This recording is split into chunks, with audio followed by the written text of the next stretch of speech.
Number one, put God first. Put God first in everything you do. Everything that you think you see in me, everything that I've accomplished, everything that you think I have, and I have a few things, everything that I have is by the grace of God. Understand that. It's a gift. 40 years ago, March 27th, 1975, it was 40 years ago, just this past March, I was flunking out of college. I had a 1.7 grade point average. I hope none of you can relate. I had a 1.7 grade point average. I was sitting in my mother's beauty shop. They still call it beauty shop now? What they call it now? Yeah, I was sitting in the beauty parlor. I was sitting in my mother's beauty parlor, and I'm looking in the mirror, and I see behind me this woman under the dryer. And every time she looked up, every time I looked up, she was looking at me, just looking me in the eye. I didn't know who she was, and I said, she said, somebody give me a pen, give me a pencil, I have a prophecy. March 27, 1975, she said, boy, you are gonna travel the world and speak to millions of people.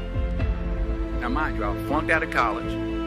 I'm thinking about joining the army. I didn't know what I was gonna do, and she's telling me I'm gonna travel the world and speak to millions of people. Well, I have traveled the world, and I have spoke to millions of people. But that's not the most important thing, the success that I had. The most important thing is that what she taught me, what she told me that day has stayed with me since. I've been protected. I've been directed. I've been corrected. I've kept God in my life, and it's kept me humble. I didn't always stick with him, but he always stuck with me. So stick with him in everything you do. If you think you want to do what you think I've done, then do what I've done and stick with God. Number two, fail big. That's right. Fail big. Today's the beginning of the rest of your life, and it can be very frightening. It's a new world out there. It's a mean world out there. You only live once. So do what you feel passionate about. Take chances professionally. Don't be afraid to fail. There's an old IQ test, was 9 dots. And you had to draw 5 lines with a pencil within these 9 dots without lifting the pencil. The only way to do it was to go outside the box. So don't be afraid to go outside the box. Don't be afraid to think outside the box. Don't be afraid to fail big, to dream big. But remember, dreams without goals are just dreams, and they ultimately fuel disappointment. So have dreams, but have goals. Life goals, yearly goals, monthly goals, daily goals. I try to give myself a goal every day. Sometimes it's just to not curse somebody out. Simple goals, but have goals. And understand that to achieve these goals, you must apply discipline and consistency. In order to achieve your goals, you must apply discipline, which you have already done, and consistency every day, not just on Tuesday and miss a few days. You have to work at it every day. You have to plan every day. You've heard the saying, we don't plan to fail, we fail to plan. Hard work works. Working really hard is what successful people do. And in this text, tweet, twerk world that you've grown up in, remember, just because you're doing a lot more doesn't mean you're getting a lot more done. Remember that. Just because you're doing a lot more doesn't mean you're getting a lot more done. Don't confuse movement with progress. My mother told me, she said, yeah, because you can run in place all the time and never get anywhere.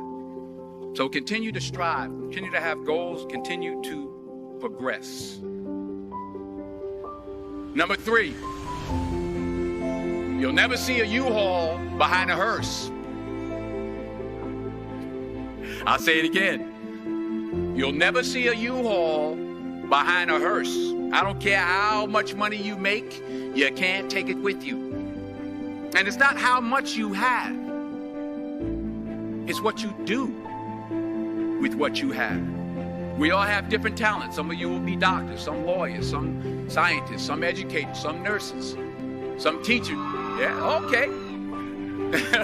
Some preachers. The most selfish thing you can do in this world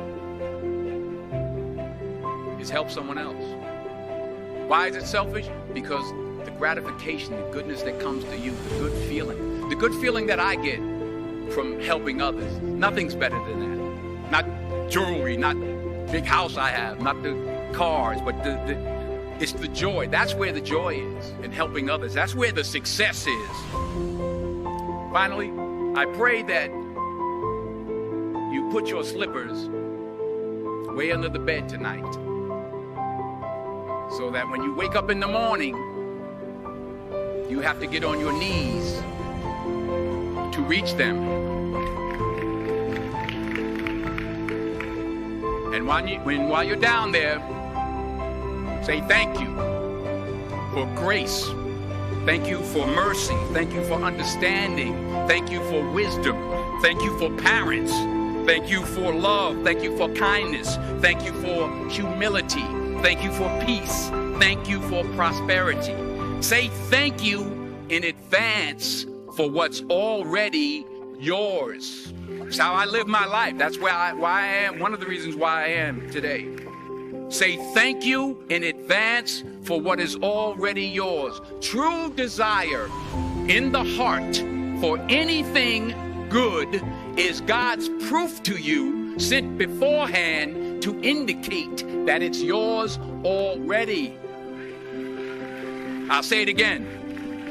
True desire in the heart, that itch that you have, whatever it is you want to do, that thing that you want to do to help others and to grow and to make money, that desire, that itch, that's God's proof to you, sent beforehand already to indicate that it's yours. And anything you want good, you can have. So claim it. Work hard to get it. When you get it, reach back. Pull someone else up. Each one, teach one. Don't just aspire to make a living. Aspire to make a difference.